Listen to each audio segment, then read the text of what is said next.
COVID-19.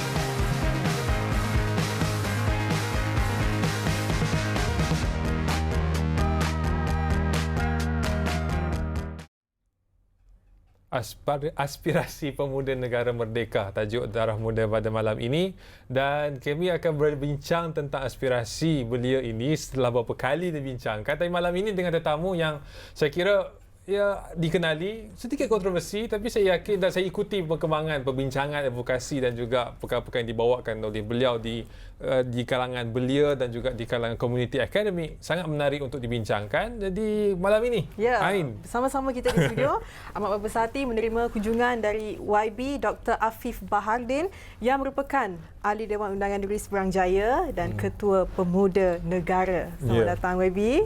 Baik. Kalau kita mengingkap ungkapan Presiden Soekarno itu, berikan aku 10 pemuda, nescaya akan kugoncangkan dunia. Tapi dalam Kerajaan Perikatan Nasional ini, berapa pemuda yang diperlukan oleh Tan Sri Muhyiddin Yassin? Seramai mungkin. Ya.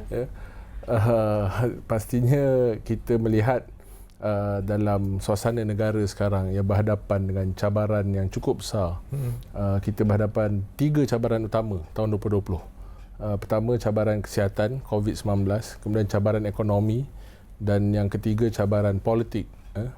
Dan kita lihat dalam tempoh itu, sekarang kita sudah hampir lebih 7 bulan Kerajaan Perikatan Nasional berada dalam tampuk pemerintahan, memimpin negara dalam situasi yang cukup sukar ini. Ada kelemahan, tetapi banyak saya lihat perkara-perkara baik yang telah dapat dilaksanakan. Tetapi fokus saya dan juga beberapa rakan-rakan terutama di Pemuda Negara, kita lebih fokus kepada bagaimana kita ingin menyelesaikan isu dan juga masalah di peringkat akar umbi, terutamanya di kalangan orang muda. Kita melihat ada keperluan yang sangat mendesak untuk mengisi kelompongan itu, yang mana memimpin satu gerakan orang muda yang fokus kepada soal pembangunan semula negara dan fokus kepada bagaimana kepentingan orang-orang muda ini dipertahankan.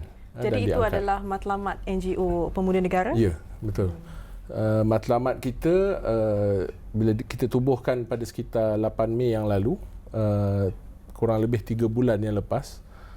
Tujuan penubuhannya pastinya kita menyediakan satu platform yang tidak partisan. Kita buka kepada semua kaum, cuma kita buka kepada satu gender, lelaki. Pemuda. Kerana saya mungkin belum cukup mahir lagi nak menguruskan pemudi. Jadi saya kata kita fokus kepada pemuda, dan saya rasa itu juga dapat menarik lebih ramai rakan-rakan untuk menyertai. Alhamdulillah, setakat hari ini kita dah ada lebih kurang 11,500 penyertaan, terdiri pada golongan orang muda di seluruh negara, terdiri pada pelbagai kaum, dan berada bertapak dan beroperasi di hampir ke semua kawasan-kawasan parlimen di seluruh negara pada hari ini. Kita nak minta YB untuk juga kongsikan bersama penonton kita aktiviti-aktiviti Pemuda Negara. Tapi sebelum itu, kalau boleh bincangkan sedikit lagi tentang slogan pemuda sebagai pemimpin negara. Seolah-olah slogan itu nampak ketidakseimbangannya. Sebab yang berkuasa bukan sahaja di pemerintahan kerajaan, tapi juga di universiti, di institusi syarikat korporat. Yang berkuasa itu orang tua. Diminta sokongan orang muda. Orang senior. Orang senior. Tapi dia minta sokongan orang muda dengan harapan orang muda akan sokong apa yang mereka bawa. Tapi tinggal itu sahaja peranan orang muda, memberikan sokongan, memberikan angka, tetapi aspirasi mereka itu, kehendak mereka akhirnya tak tercapai kerana alasan-alasan yang klise. Hampa tak ada pengalaman lagi, tunggulah masa akan ada laksanakan. masa yang terdekat. Ketidakseimbangan tu, YB. Saya melihat itulah cabaran dalam kepimpinan dan juga cabaran dalam apa-apa juga gerakan dan juga siapa saja ingin advokasi tentang satu-satu isu. Untuk orang muda pastinya memang ada banyaklah ini biasalah klise lah tak ada pengalaman, kurang itu ini. Ini cabaran kita untuk membuktikan bahawa orang muda juga boleh mempunyai suara, bukan hanya suara tetapi juga mampu bertindak pada certain atau ketika jauh lebih baik daripada mereka yang dikatakan lebih berpengalaman. Ya, betul. Baik. Kerana pendekatan sekarang ini berbeza. Pengurusan berbeza. Dulu mungkin kita ada 19 juta rakyat. Sekarang kita ada 30 lebih juta rakyat. Jadi pendekatannya juga harus berbeza. Kompleksiti sesuatu isu dan perkara juga semakin meluas. Jadi sebab itu sebagai orang muda saya melihat tema yang ingin saya angkat, kita bukan lagi pemimpin untuk masa depan. Kita adalah pemimpin pada hari ini. The time is now. Jadi pada setiap waktu dan ketika orang muda harus mengambil peranan aktif dalam soal pembangunan negara, soal menentukan hala tuju negara, soal bagaimana masyarakat itu dapat dibantu dan bagaimana model masyarakat itu dapat dibentuk. Jadi ini image yang dibawa oleh pemuda negara. Sebab itu tidak cukup hanya saya tidak memfokuskan kepada sama ada berapa popular saya di luar sana.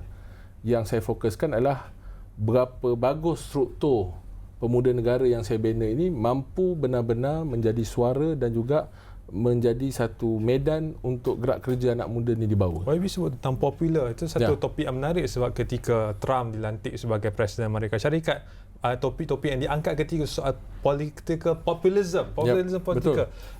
Mungkin YB boleh komenkan sedikit tentang topik populism itu, sebab bila sebut tentang pemuda itu jadi satu trend yang orang nak ikut sebab itu dapat sambutan, itu dapat sokongan, dapat undi, tapi tinggal lagi dia jadi isu yang tak selesai. Sekadar popular. Saya terlibat aktif dengan politik daripada awal sekitar berusia 25-26 tahun ya. Ketika itu pun saya dah melihat bagaimana populism politik sini politik of populism ini mengambil center stage. Tetapi hasil pengalaman saya yang sedikit ini, saya lihat ianya tidak sustainable, tidak lestari dari segi bagaimana membawa agenda perubahan. Kerana populariti ini dia pasang surut. Betul. Macam pasaran saham, macam badai di laut. Dia tidak ada solid foundation. Ada orang can be very popular, sangat popular di seluruh negara, terkenal di seantero dunia, tetapi bila managementnya tidak baik, pengurusan tidak baik, tidak ada kekuatan di peringkat akar umbi, maka ia tidak akan berkekalan. Jadi sebab itu usaha untuk jadi popular ni pun sukar, tetapi yang lebih sukar adalah usaha untuk membina jaringan dan juga membentuk foundation yang asas yang kukuh. Jadi sebab itu alhamdulillah pergerakan pemuda negara ini saya melihat kita memberikan fokus kepada itu. Dari segi strukturnya, dari segi visionnya yang jelas, akar umbi. Kerana akhirnya yang kita nak latih bukan seorang pemimpin. Yang kita nak latih tu melahirkan lebih ramai pemimpin di peringkat generasi yang dapat memimpin. Jadi aspirasi seorang pemuda negara yang merdeka ini, figuranya bagaimana, sikap apa yang perlu ada, prinsip apa yang perlu ada. Jadi pemuda negara kita mengangkat tema, pastinya kita mahukan sebuah negara Malaysia yang statusnya sebagai sebuah negara yang berbilang kaum, yang toleran, yang harmoni itu dipertahankan selaras dan selari dengan prinsip-prinsip rukun negara. Saya ingat dua prinsip yang dalam dua perkara asas, prinsip rukun negara dan pemasyuran kemerdekaan yang telah dibacakan oleh Tunku Abdul Rahman, itu adalah dua dokumen penting yang perlu kita hadamkan sebagai generasi muda pada hari ini. Majoriti daripada kita mungkin membaca pemasyuran kemerdekaan, tetapi majoriti daripada kita juga saya percaya masih tak baca. Termasuk juga rukun negara. Rukun negara betul kita membaca ikrarnya setiap hari di sekolah dulu. Belakang buku tulis kita tu ada rukun negara. Tetapi yang lebih penting adalah preamble kepada rukun negara itu. Yang ini kurang dibahaskan dan kurang dibincangkan. Kerana dua dokumen ini, pertama Pemasyarakat Kemerdekaan bila Tunku Abdul Rahman isytiharkan merdeka 1957 itu telah menjelaskan bagaimana negara ini harus ciri-ciri dan sifatnya. Dari segi soal kebebasan, mempertahankan keadilan, soal sistem raja berperlembagaan dan demokrasi. Dan itu telah termaktub dalam Pemasyarakat Kemerdekaan. Jadi penghayatan rukun negara tu dah 50 tahun. 50 Jadi tahun. Apa antara gerak kerja atau aktiviti komuniti yang dilakukan bersempena dengan rukun negara? Sebab itu dalam program-program kita, message yang kita sampaikan, engagement kita itu, kita pastikan program kita itu melibatkan semua kaum. Kita engage dengan majoriti daripada pimpinan-pimpinan pemuda ini terdiri daripada pimpinan-pimpinan pemuda of different ethnic. Kita ada pimpinan Cina, pimpinan India, daripada Sabah, daripada Sarawak. Kemudian kita ada pimpinan yang di peringkat akar umbi juga kita campurkan. Kemudian apabila kita ada itu, dari segi hubungan, mereka bergerak sekali, asimilasi itu berlaku. Dan yalah seperti orang Melayu kata, kalau tak kenal maka tak cinta. Bila mereka kenal, mereka tahu, mereka sedar dan faham, akhirnya ia membentuk kesefahaman dan itu akan mewujudkan keharmonian. Masalah kita majoriti kadang termasuklah orang politik dan juga orang bukan politik, kita hanya dalam kelompok kita. Jadi kita selesa untuk bercakap dengan kelompok kita, tapi kita tidak ada keberanian atau courage untuk bercakap luar daripada kelompok kita. Jadi sebab itu kadang kita rasa sangsi, kita rasa gundah dengan orang yang kita tak kenal. Jadi sebab itu we have to break the barrier. Kita kena runtuhkan tembok-tembok ini, dan itulah sebenarnya saya rasa perkara asas yang boleh benar-benar membentuk kesatuan dan juga perpaduan di kalangan kita, dengan menggerakkan ini di peringkat akar umbi dan di peringkat generasi kita, orang muda. I see. Dan maksudnya dalam konteks masa hari ini, perubahan yang boleh dilakukan adalah seperti itu. Jadi ada tak anjakan paradigma lain yang mungkin boleh merubah minda persepsi orang muda terhadap perkara-perkara seperti itu? Saya minta maaf, nak tahu anjakan paradigma itu, kita berehat seketika. Lepas ni baru YB akan kongsi semuanya khas dan eksklusif di Darah Muda.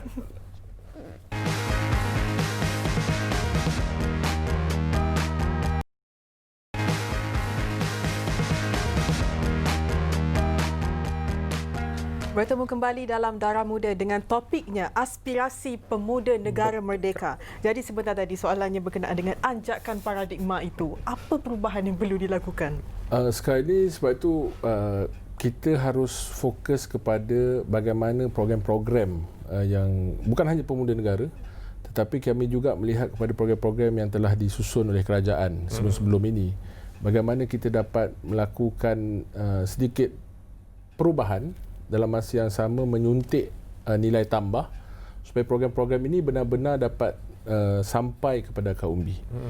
Kerana hasil pengalaman saya berjumpa dengan anak-anak muda, orang-orang muda di pelbagai kawasan dan lapangan, mereka selalunya memberitahu, oh kami tak tahu program ni, kami tak pernah dengar program ni. Walhal saya boleh senaraikan, kalau kita ada masa sejam lagi saya boleh cerita lah.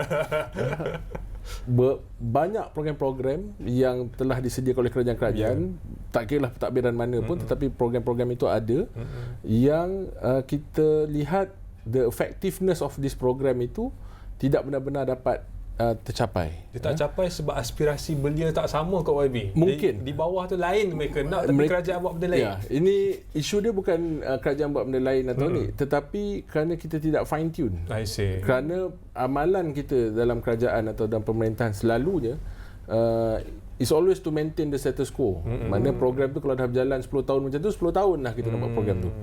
Kita tak mau ubah. Jadi kita agak rigid dalam itu. Jadi sebab itu dalam keadaan sekarang, saya pasti lepas COVID-19 banyak benda baru. Saya rasa anjakan terbesar COVID-19 lah. Betul. Kita terpaksa adapt kepada cara baru, kaedah baru, dan saya rasa ini peluang yang harus diambil oleh semua pihak. Pihak kerajaan, pihak swasta, rakyat, masyarakat, orang muda, persatuan-persatuan belia semua, dan juga pelbagai agensi. Gunakan peluang ini, kena pasti dan olah sebaik mungkin supaya ianya dapat menyesuaikan kepada keperluan semasa. Kalau Dan boleh itu perlu ada kongsikan, engagement. Ya, betul. Kalau engagement itu YB, kalau YB boleh kongsikan setakat ini dalam pemerhatian pemuda negara, apakah isu utama yang diberi keperhatian oleh belia, concern, kebimbangan dan kerisauan yang mereka mahu diselesaikan? Saya lihat ada beberapa perkara utamalah yang saya lihat. Soal pendidikan satu perkara, terutamanya kalangan Gen Z yang masih lagi di sekolah dan juga pra-universiti dan university college semua. Soal pendidikan, bagaimana mereka dapat adapt.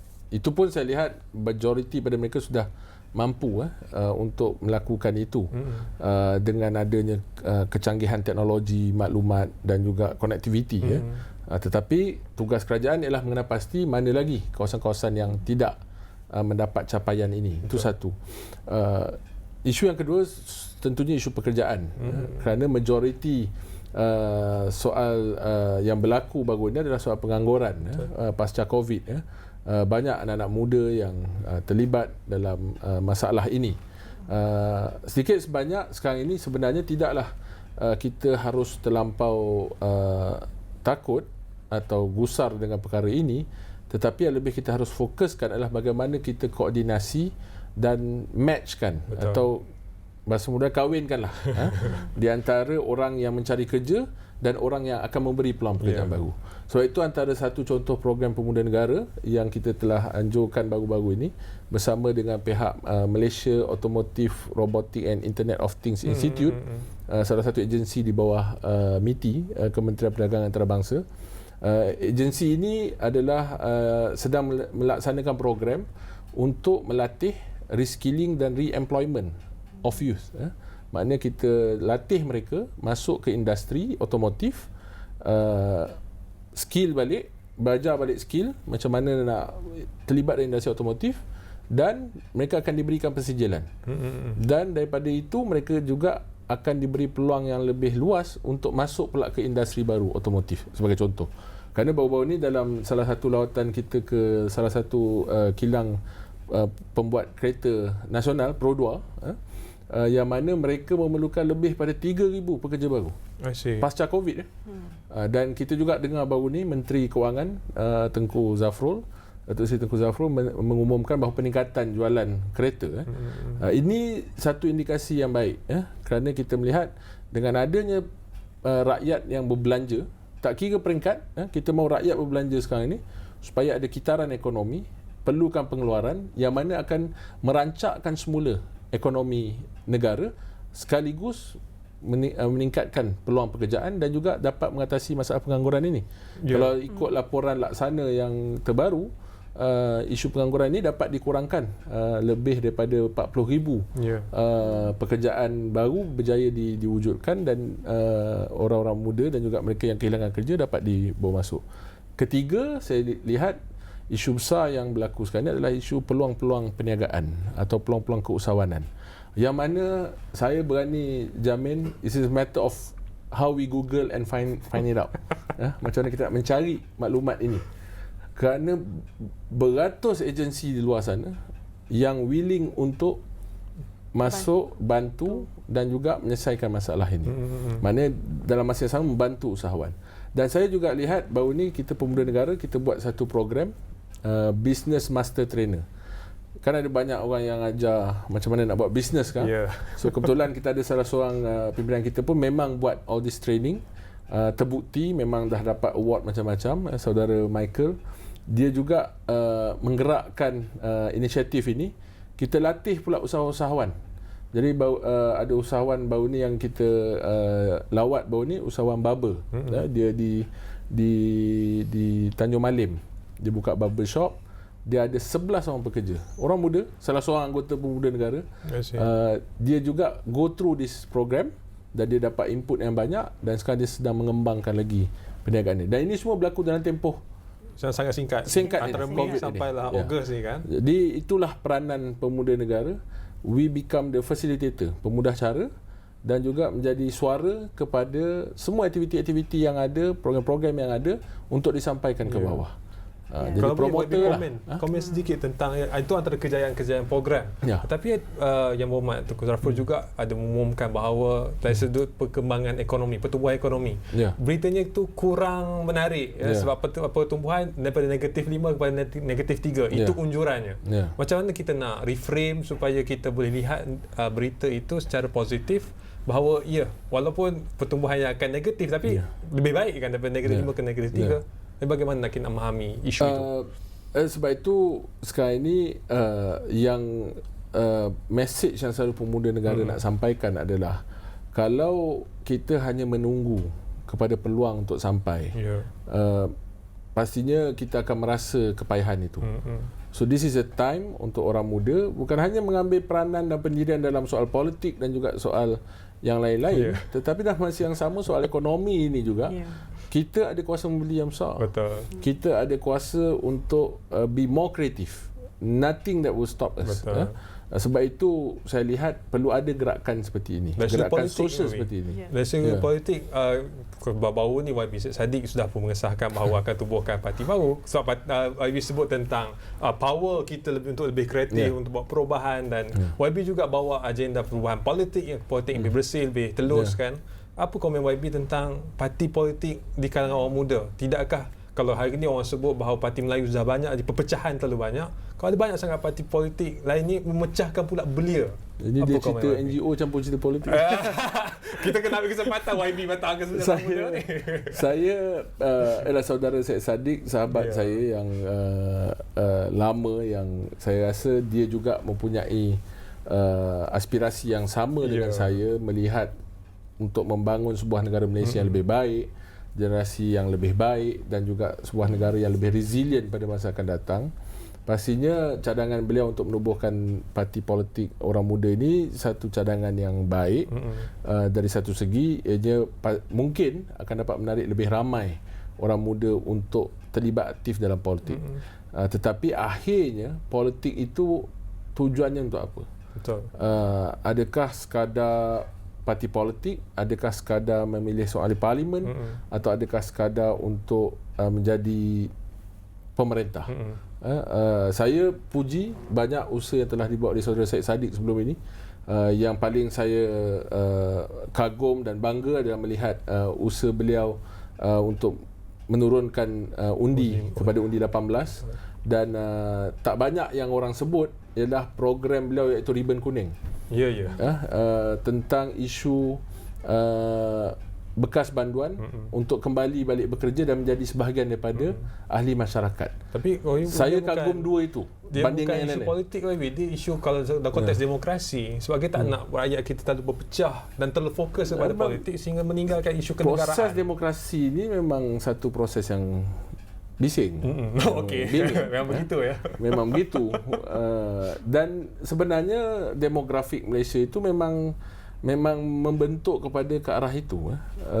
Maknanya ada baiknya, betul, memang terlampau banyak parti politik, dia akan menjadi sedikit hangat, tetapi saya lihat ia juga mewakili kepentingan kelompok-kelompok yang ada dalam negara. Sebab itu akhirnya platform yang terbaik pada saya adalah platform yang mampu bercakap tentang soal kepentingan pelbagai kaum. Betul. Soal mewujudkan kerukunan dalam negara, soal kesopanan dan kesusilaan, keluhuran perlembagaan yang mana termaktub dalam rukun negara dan pemasyarakat kemerdekaan tadi. Selagi orang politik fokus kepada itu, they will have my support.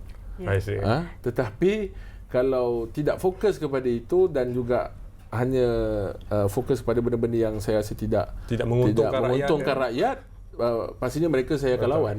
Saya setuju. Itu dan saya setuju. Dan YB bersempena dengan kita nak sambut Hari Merdeka ni, apa peranan pemuda negara untuk memupuk kembali semangat cintakan negara kepada golongan muda ini? Peranan pemuda negara itu. Seperti yang saya sebut tadi, menzahirkan rasa cinta ni, ada orang dia menyanyi lagu, ada orang dia melukis, ada orang dia macam-macam lah cara. Tetapi pada pemuda negara, kita nak memberi fokus supaya orang muda ini mengambil pendirian dan contribute back kepada negara sekarang. Tak perlu tunggu 10 tahun dari sekarang. Tak perlu tunggu waktu saya dah graduate nanti dari universiti, saya berkhidmatlah untuk negara. Kita boleh mulakan daripada sekarang. Kerana usaha yang kecil-kecil ini, siapa pun saja yang memulakannya, sekecil inilah usaha mana pun kita, kalau dikumpul-kumpulkan dia akan menjadi banyak. Dan saya rasa itulah the best way yang pemuda negara sedang gerakkan ini di setiap peringkat.